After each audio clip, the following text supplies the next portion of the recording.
before you mention why M.O.P didn't become a bigger rap group. Cashapp Posse. When one dude is stumping, we don't jump him, we mash your ass out. It's the M.O.P. Cashapp Posse, aka M.O.P, featuring Billy Danze and Lil Fame. Cashapp Posse. That's what M.O.P stands for. Wow. Brooklyn, New York, active since 1992. Today's feature is a group that embodied what it was to be from the New York streets in an era like the 90s and early 2000s. Their music is synonymous to hardcore rap and what it means to be appreciated more underground than mainstream. More than music, everything about M.O.P screams we do this for our true fans and not to solicit the biggest payday. It's honorable and a true testament to their dedication and genuine love for music to be able to stay true to that for over 20 years and never really waver, even though they were caught in a time they could see the changes right in front of them to make rap more marketable. It's like they were content with knowing they maybe had what it took as far as resources and connection to make certain transitions, but valued their name and legacy more than indulging in the next hot thing that'll move the needle of the industry, the music business. For this, M.O.P paid a hefty price over their careers, and many would say they could have been much bigger artists had they found that sweet spot for how others were playing the game, that were from the same place they were and had the same street ties and image. An artist like 50 Cent, who I'd say played the street cred versus industry advancement game better than any other artist in hip-hop history. One of the first things that comes to mind when digging back into the M.O.P history is a line from Jay-Z referring to an artist he was trying to help understand the Beans, I ain't trying to change you. You just give. Beans, I ain't trying to change you. Just give you some game to make a transition from the streets to the fame. benefits of not changing, but adjusting yourself in order to fit in more doors than otherwise you wouldn't be able to without following this. That means I think what Jay meant about that is like, just get out the streets, get out the hood, like leave the street shit alone, like focus on your craft. I think that's what Jay meant when he said that. The artist he spoke of just either didn't want to or couldn't waver who he was at heart, and that became the only thing that separated them in achievement. M.O.P reminds me of that artist and vice versa, how something within them couldn't allow them to be anything but who they were at heart, and it became what underground hip-hop fans from all over the world loved about them. When it comes to hardcore New York hip-hop from any era, it doesn't get more pinpoint in representation than I'd say M.O.P, and throw in Onyx in there as well, for making one of the hardest hip-hop songs in history in Slam, placed right next to Annie Up. Don't forget the remix, which to me was so much more enjoyable to see Busta spit one of his best featured verses, and a young Remy Ma before anyone, even M.O.P, really knew who she was. They had chance after chance to clean up and follow the path of a lot of street artists gone marketable, and would have gained a lot more to add to their resume, but stayed true to themselves and gained respect instead. With that said, here are 3 reasons why M.O.P didn't become bigger artists in hip-hop. Salute to Twin on IG for this request. It's your boy JC Stunted Growth Music. Let's get it, man. Take a minute to like, subscribe, and comment on who I should do next. M.O.P is a hip-hop rap group from Brownsville, Brooklyn, New York that came together organically as friends from the neighborhood that hang out and knew each other. They're from Brownsville. Wow, they're from Brownsville, Brooklyn, New York. If you're watching this and you're from Brownsville, let me know how's Brownsville like for y'all, bro. Cause I'm not gonna lie, I heard some stuff about Brownsville, bro. I heard shit about Brownsville. I heard it's dirty out there, like, and all that shit. So yeah, if you're from Brownsville, let me know. Comment down below what it's like over there.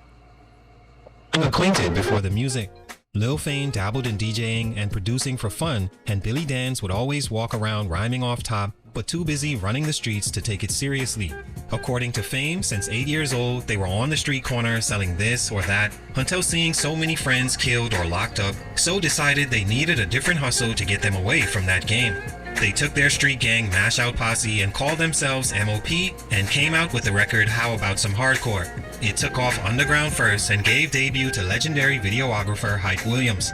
The song led to a deal with local Select Records and their first album in 1994, To The Death, produced almost entirely by Dr. Period, who did their biggest song Annie Up years later. M.O.P brought the passion, the realness, and were dead set on being just that, a gift and a curse. Stunt number 1, Too Gully. Too gully, what that mean? It's funny because Salute the Twin on IG once again for this request. When he sent it to me, that's what he said in the message, and for that exact reason as a main contributor, M.O.P weren't bigger artists. Now, fans can take that how they want, and I can see it from both an artist and business side, understanding that M.O.P genuinely only cared about being who they were, opposed to conforming to what everyone around them were doing in order to make more money or be elevated in music. As Billy Dan said, if only one person from the street comes up to him and says, "Hey man, I love M.O.P, it's equivalent to selling 100,000 records to the music fan that only likes them because they heard their song programmed on the radio. It wasn't about the money or fame for them. They wanted respect, and they wanted to stay who they were, and a part of me feels even if they were open to, they didn't know how to be anything different. These were two street cats that grew up in the streets and loving being on the block all day, every day, usually not venturing outside their territory for anything." Not stepping outside of New York. Not going elsewhere, but staying in Brownsville, you know. So for them to get into the music business and networking and attempting to Fans by mixing in with the likes of the industry must have been super foreign and uncomfortable for a group like M.O.P. Not to mention, just on personality and appearance, they didn't have a mainstream bone in their body. They came up through the 90s, where it began as Come As Dirty and Rugged As You Are early 90s, to cleaning up and tailoring yourself to be more marketable era of the late 90s, to the full Get Your Shine On early 2000s, and still didn't or couldn't change to fit the mold, and it limited their audience, therefore hindering their sales and stature in the music business. They were too gully for mainstream, and no matter what, was never going to trade in the streets for the fame. Stunt number 2, Rockefeller and G-Unit not working out.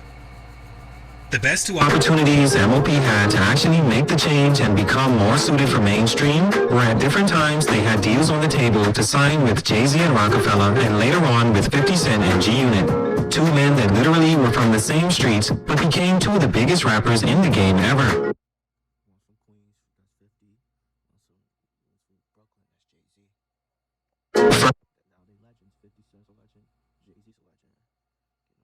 First, way back in the mid-90s, when Jay-Z and Dame were just starting out in a small office with a few female employees, they wanted to work with M.O.P, but Fame and Dance were wary about signing to another artist. Not to mention, Rockefeller wasn't more than a pebble at the time, so they wanted to see if they would last before doing business. Of course, Rockefeller became the biggest rap label ever next to Bad Boy Records, and did sign M.O.P in the early 2000s. But before they could put out an album, they were shelved due to Dame Dash and Jay-Z parting ways and dissolving the company. They remained signed to Dame Dash's label, but felt uncomfortable choosing a side and eventually left both. That would have been a great opportunity maybe 2 to 4 years prior, but the split spiraled many rap careers. M.O.P was just one of them. In 2005, they signed with 50 Cent and G-Unit, who they grew fond of because 50, who started off as just a fan, met the guys, toured with them, and the connection was made for real. But M.O.P began to feel 50 was too big an artist and too busy building his label and himself that there wasn't much attention to be shown to M.O.P. It was just impossible. Amicably, they parted ways, and that was the end of their attempt at being mainstream, enough to sell. Which brings me to this. Stunt number 3, the charts and sales. Another huge issue with M.O.P was the fact they couldn't find stability in the game with labels mainly, and couldn't expand their popularity because their music wasn't moving enough units. They weren't selling. To be fair, they didn't care or try to be marketable. In fact, turned down many offers too. For example, their manager would always bring opportunities to them if only they could change.